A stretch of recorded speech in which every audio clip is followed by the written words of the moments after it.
Entre le droit et la politique, il n'y a qu'un seul pas. Nous allons analyser les différents arrêts rendus pendant cette période post-électorale, les arrêts sur les contentieux électoraux. C'est avec M. Sedik Ntoumba, qui est doctorant en droit, assistant à l'université de Kinshasa. Il est aussi juriste. Bienvenue, M. Ntoumba. Merci, M. Jean-David Lolo. Voilà, on a assisté à plusieurs arrêts rendus pendant cette période au niveau du Conseil d'État, même aussi au niveau de la Cour constitutionnelle. Alors, selon vous, vous ne voyez pas que la politique veut certainement avoir une même mise sur le bon droit? Merci beaucoup. Déjà, la question se pose par la population avec acuité. Mais il faut dire aussi qu'à un moment donné, la politique se distancie largement du droit. J'avoue aussi que dès lors que la Cour constitutionnelle rend son arrêt, cet arrêt est exempt de toute critique dans le monde judiciaire. Mais comme vous le savez bien, que parfois la vérité scientifique peut être tout autre que la vérité judiciaire. Et donc, par rapport à tout ce qu'il y a eu, Conseil d'État, le Conseil d'État a été, donc comment je peux expliquer bien, dès lors que la CENI a annulé le suffrage de certains candidats députés nationaux par sa décision numéro 001, ces candidats ont saisi les conseils d'État. Conseil d'État, oui. Pour que ces derniers, n'est-ce pas, puissent censurer la décision de la CENI, relative bien entendu à l'annulation de suffrage. Parce qu'à la base, ils avaient à l'idée que la décision de la CENI constitue un acte administratif, collectif selon qu'il s'agissait de tous les candidats et individuel à l'égard de chaque candidat concerné. Alors, quand ils ont saisi les conseils d'État s'est déclaré incompétent.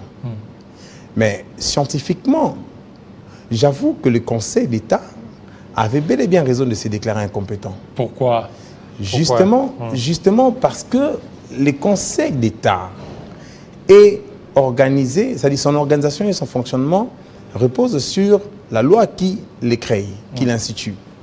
Et donc, déjà dans l'exposé de motifs de la loi sur les juridictions administratives, il est bien prévu la réaffirmation de la compétence de juridiction administrative sur le matière relative au contentieux électoral autre que c'est portant, n'est-ce pas, que c'est portant sur les élections législatives et l'élection présidentielle. Ça veut justement dire que dès lors que les candidats députés nationaux s'étaient vus lésés par la décision de la CENI, comme la décision était une décision prise dans le sillage de matière électorale et que ça concernait bel et bien l'élection législative nationale, il était de bon droit que le Conseil d'État puisse s'en déclarer incompétent.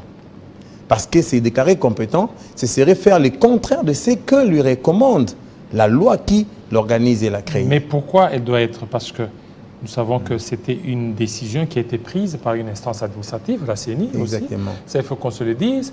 Mais nous savons que le Conseil d'État s'occupe des affaires administratives. Oui. Pourquoi elle s'était déclarée incompétente? Vous savez, monsieur Jean-David Kilolo, en droit, les compétences sont d'attribution. Il est certes vrai que par le raisonnement général scientifique, nous pouvons inscrire le contentieux, c'est la décision de la CENI dans l'ordre des actes administratifs, si c'était d'être censuré par le Conseil d'État. Mais le comble, c'est que dès lors que la loi confère à une juridiction précise la compétence de connaître du fond d'un acte administratif soit-il, mais dès lors qu'il y a une compétence spéciale qui est conférée à une juridiction bien déterminée, il n'y a plus question d'aller devant une juridiction qui, d'une manière générale, pouvait être aussi compétent. Donc, je n'aimerais pas m'inscrire dans un ordre de raisonnement général. Mais j'aimerais bien spécifier les choses. On sait que la loi qui crée les conseils d'État, devant lesquels le candidat député était parti, cette loi dit clairement réaffirme la compétence de juridiction administrative en matière électorale autre que celle portant sur les élections législatives nationales et l'élection présidentielle. Et cette loi précise dans le même exposé des motifs que ces deux matières-là relèvent de la compétence exclusive de la Cour constitutionnelle. Et donc, dès lors qu'une décision administrative soit-elle est prise dans le sillage de matière électorale, même si à la base on a l'idée que le Conseil d'État, oui, c'est un acte administratif individuel parce que la CENI est une autorité politico-administrative en tant qu'institution. Les actes qu'il prend sont aussi des actes administratifs, selon qu'il annule, ainsi de suite. Mais dès lors que ces actes sont pris dans le sillage de cette matière électorale, donc la compétence relève de la Cour constitutionnelle. Mais je m'en veux aussi vous dire une chose, c'est que quand bien même que le député, le Conseil d'État s'est déclaré incompétent, ces mêmes candidats, il y a d'autres qui avaient saisi la Cour constitutionnelle bien avant que le résultat ne soit prononcé. Comme vous le savez bien, la Cour constitutionnelle est compétente en matière de contentieux des listes, contentieux des candidatures et contentieux des résultats. Mais le comble, c'est que comment la Cour constitutionnelle pouvait-elle se saisir, n'est-ce pas, et se déclarer compétente de connaître du fond de la décision attaquée dès lors que le résultat n'était pas encore annoncé par la CENI. Par la CENI. Puisque c'est le résultat qui justifie, bien entendu, la saisine de la Cour constitutionnelle pour s'inscrire dans l'ordre de contentieux de résultats. Mais, et ils sont partis à la CENI, certains sont partis à la Cour constitutionnelle. La Cour constitutionnelle a déclaré prématuré la requête, n'est-ce pas, de Gentilini Ngobila précisément. Mais cette déclaration de la prématurité de sa saisine est bel et bien justifiée parce que dans les 3 rubriques des compétences, l'annulation de suffrage ou le contentieux de suffrage ne s'inscrivait pas dans l'un de 3 critères de compétences. Allez-y. C'est dans ces cadres-là que la Cour constitutionnelle avait bel et bien raison de dire non, non, je ne suis pas... En fait, elle ne s'est pas déclarée incompétente, mais elle a déclaré prématurée la requête qui la saisissait. Mais après... Donc, la requête de Gentilini Ngobila, elle était prématurée. Exactement. Parce que la Cour avait... Alors, lorsqu'elle est déclarée prématurée, donc, il n'y aura pas une issue favorable. Exactement, parce que dès lors que la Cour déclare la requête prématurée, c'est-à-dire qu'il n'y a plus moyen d'entrer dans le fond, c'est-à-dire de toucher la question pour laquelle elle est saisie. Mais quand elle déclare ça prématuré, cela n'exclut pas en même temps d'attendre le résultat au temps opportun pour saisir cette même Cour sur la question dont elle était saisie. Et donc, quand ils sont partis pour la 2e fois saisir la Cour constitutionnelle, cette fois-là, la Cour va déclarer certaines requêtes irrécevables selon que ça ne remplissait pas les règles de forme voulues et certaines autres requêtes non fondées. Mais la question à la base, c'est que lorsque la CENI, parce que la CENI devant la Cour constitutionnelle, j'avais bien dit, monsieur Kilolo, bien avant, que les décisions de la Cour sont irrévocables. Irrévocables, inattaquables aussi. Judiciairement, je ne saurais m'y mettre à discuter là-dessus. Mais scientifiquement, la science est gouvernée par la liberté de pensée, la liberté d'opinion. Et donc, dès lors que la CENI, on croyait que si elle venait devant la Cour, ce serait bien entendu pour présenter les preuves ou les éléments objectifs sur lesquels elle a reposé sa décision pour prétendre que le candidat député concerné dans l'annulation du suffrage faisait bel et bien objet de fraude, de vandalisme. Est-ce que, bon, avant que vous ne poursuiviez, est-ce que la CENI était compétente de valider les candidatures? La CENI prétend qu'elle a un pouvoir discrétionnaire qui le justifie de faire ainsi. Mais encore faudrait-il savoir que la CENI s'est arrogée des pouvoirs qu'elle n'avait pas. Mais la Cour constitutionnelle, en étant l'instance qui devrait aussi réguler certaines choses, elle devrait aussi se saisir pour certainement frapper d'inconstitutionnalité la décision de la Cour, de la CENI. Bon, ici, j'avoue d'abord que la Cour a été saisie en tant que juge électoral et non en tant que juge constitutionnel pour traiter bel et bien de la question de la constitutionnalité de la décision prise. Mais la Cour étant saisie en tant que juge électoral, elle pouvait censurer les décisions de la CENI ou la décision de la CENI. Mais voici là où se trouve le problème.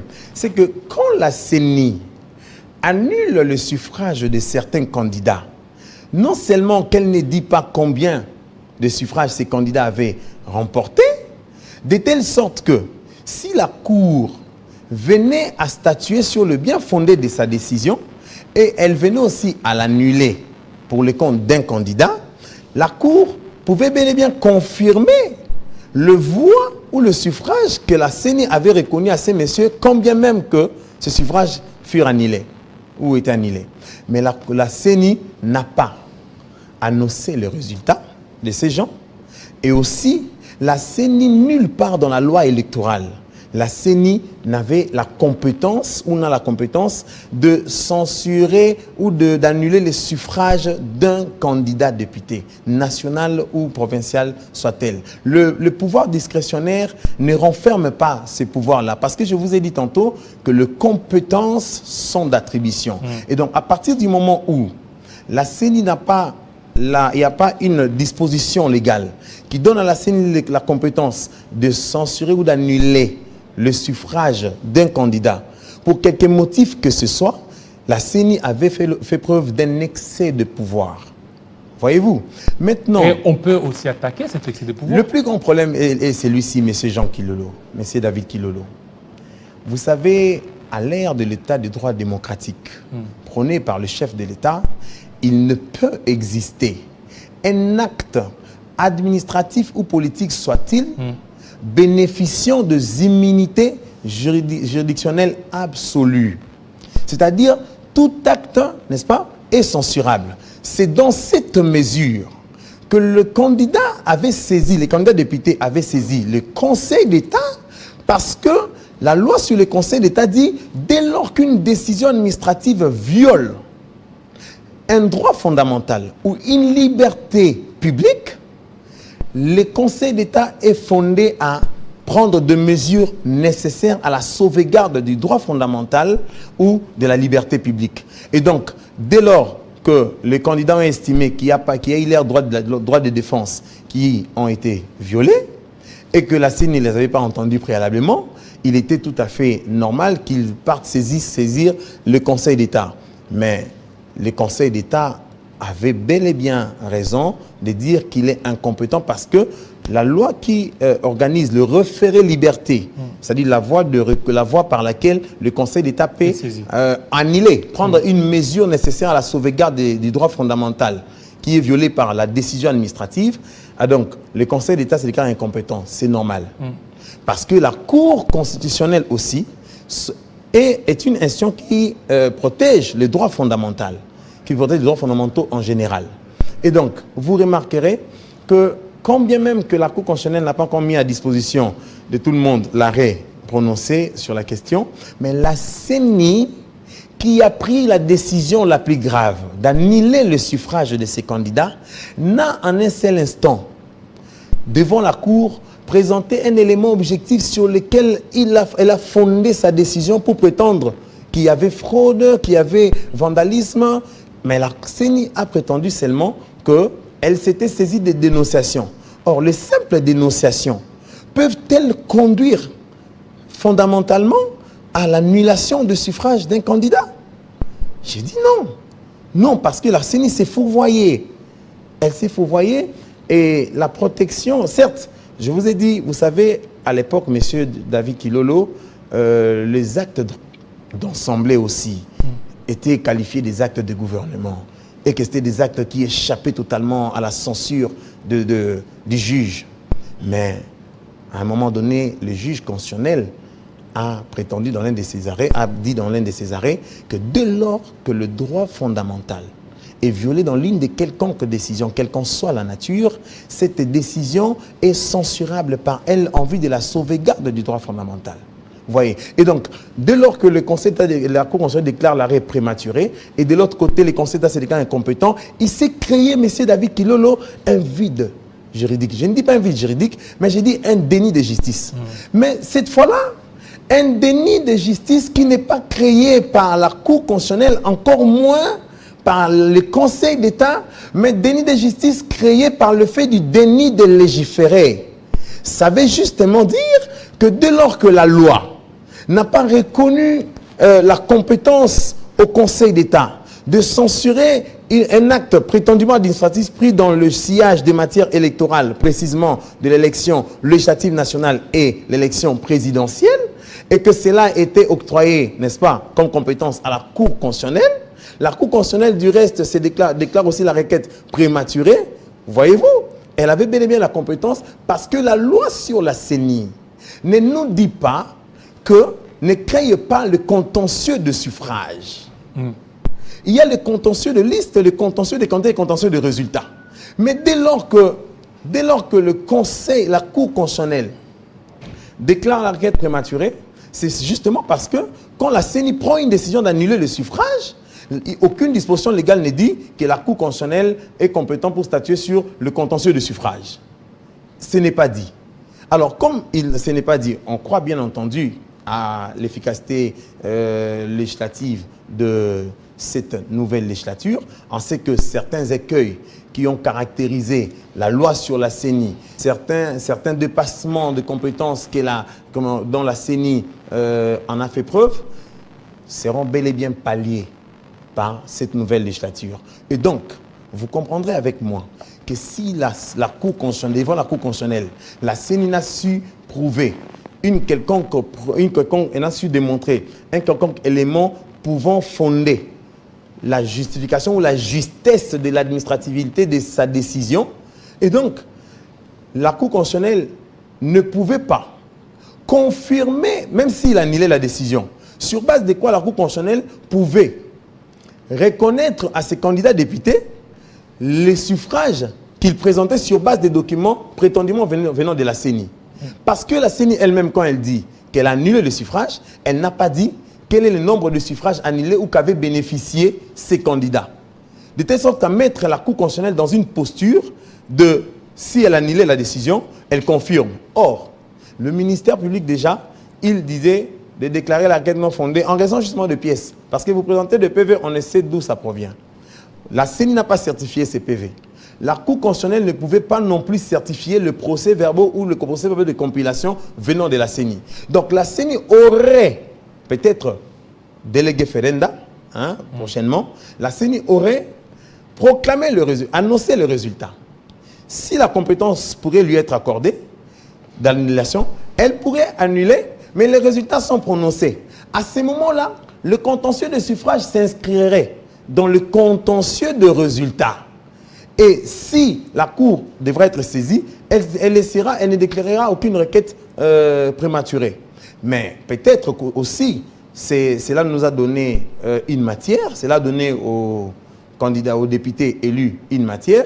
On sait qu'ils pourront insérer dans la révision de la loi les éléments relatifs, par exemple, au fait que ils vont créer les contentieux de suffrage au cas où la CENI arriverait à annuler la décision. Alors maintenant, dans ce cas, oui, d'ailleurs vous l'avez dit, est-ce qu'on peut avoir aussi une jurisprudence dans ce sens-là pour la CENI de pouvoir annuler les élections comme ils l'ont fait pour le 81 candidats? Oui. En fait, en réalité, il n'y a pas de jurisprudence en cette matière. Mais déjà, ça fait tache d'huile. Oui, exactement. Il faut certainement réparer. Oui. Et que cette réparation n'est même pas venue de la haute cour. Mais vous avez totalement raison, monsieur. C'est en fait la vue de tout homme sensé. C'est-à-dire que les candidats n'ont pas trouvé gain de cause devant la cour. Mais moi, je me dis, la décision de la CENI est caractérisée par, en fait, même pas dans le lieu, la décision de la CENI contient certaines qualifications, non seulement d'ordre pénal, mais aussi certaines qualifications qui entachent ou qui jettent d'ordure à la personnalité des candidats, n'est-ce pas, de députés concernés, des candidats députés concernés. Cette décision contient des qualifications pour eux qui détiennent des preuves contraires, presque diffamatoires. C'est vrai qu'il n'est pas...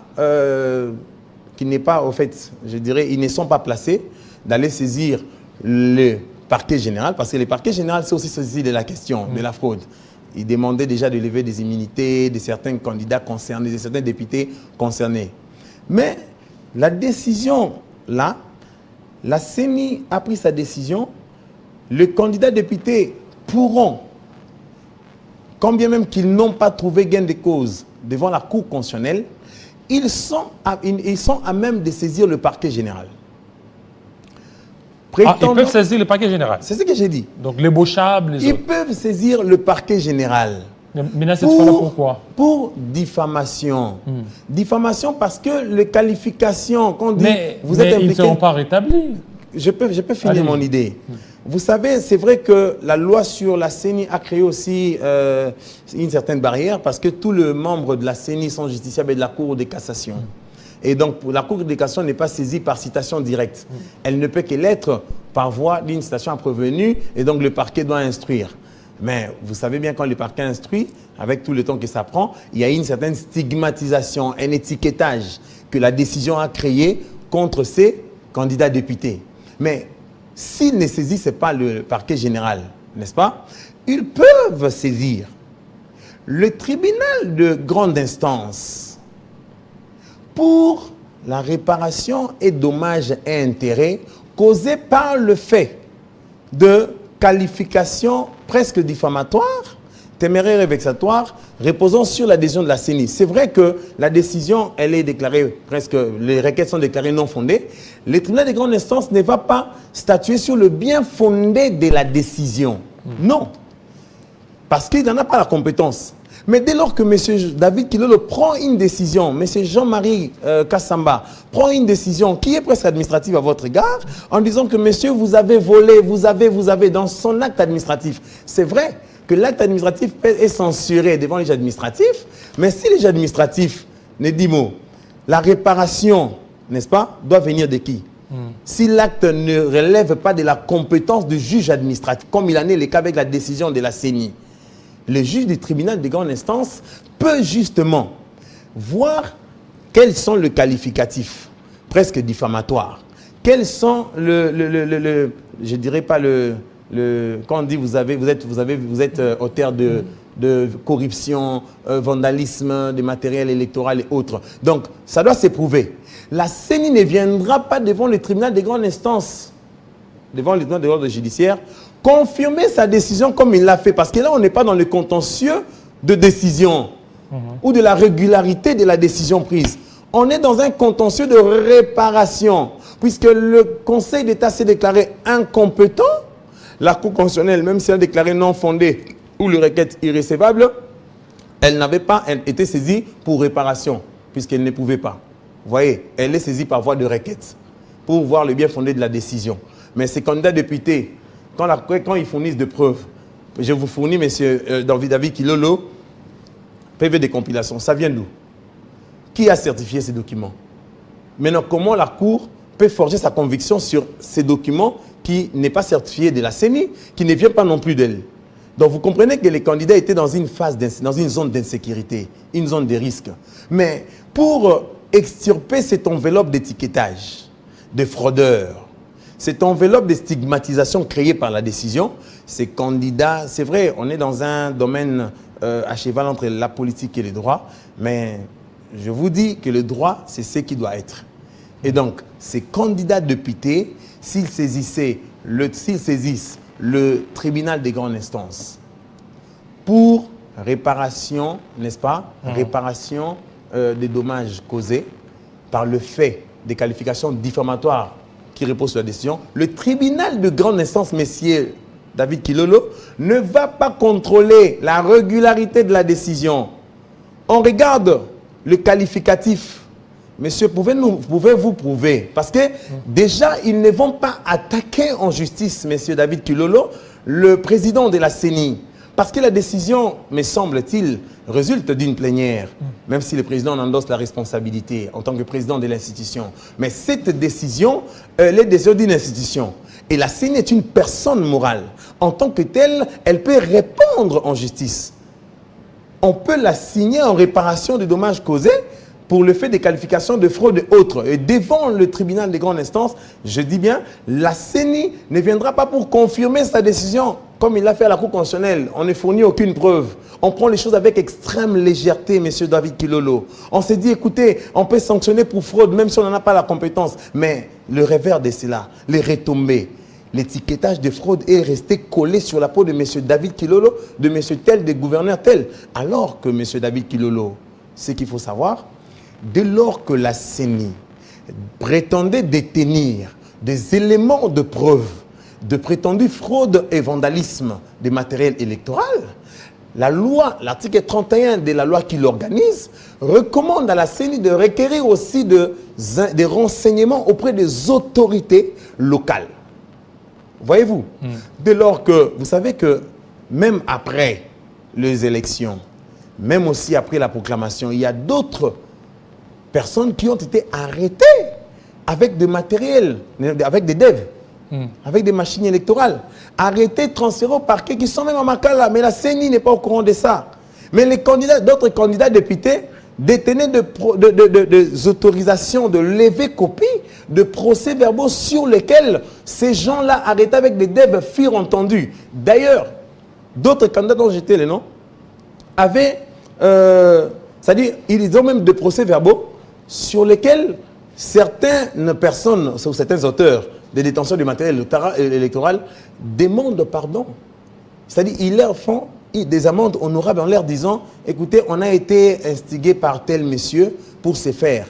Parce que j'avoue, en matière électorale, toutes les armes sont possibles. Vous pouvez voir M. David Kilolo qui dit, écoutez, prenez ces machines électorales, faites une vidéo, lancez, dites que ça vient de tel candidat, Maître Cédric Toumba et autres. Et puis, quand on lance une pareille vidéo, ça emporte, n'est-ce pas, la population comme la poussière contre le vent. Alors du coup, l'information, si ça parvient aux oreilles de la CENI, si elle ne vérifie pas la question d'une manière objective, même si elle avait dit qu'il y avait une commission d'enquête qui y statuait, la CENI prend la décision.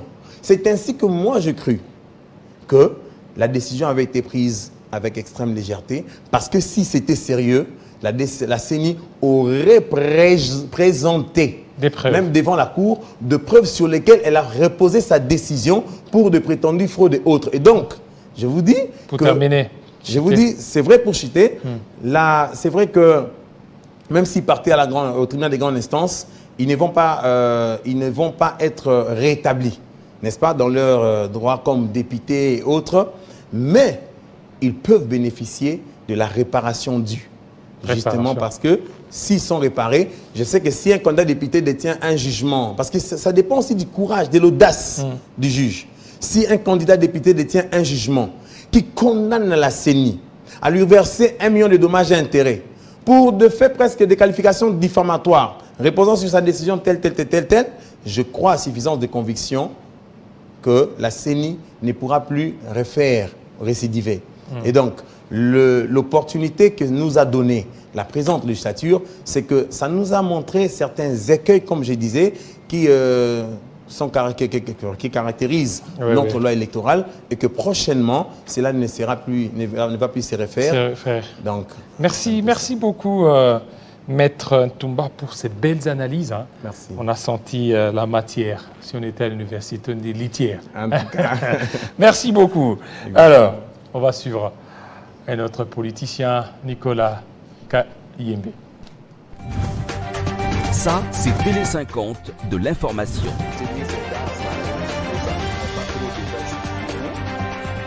Ça, c'est Télé 50 de la culture. Ça, c'est Télé 50 de la politique. Ça, c'est Télé 50 des débats. Oui, ça fait débat.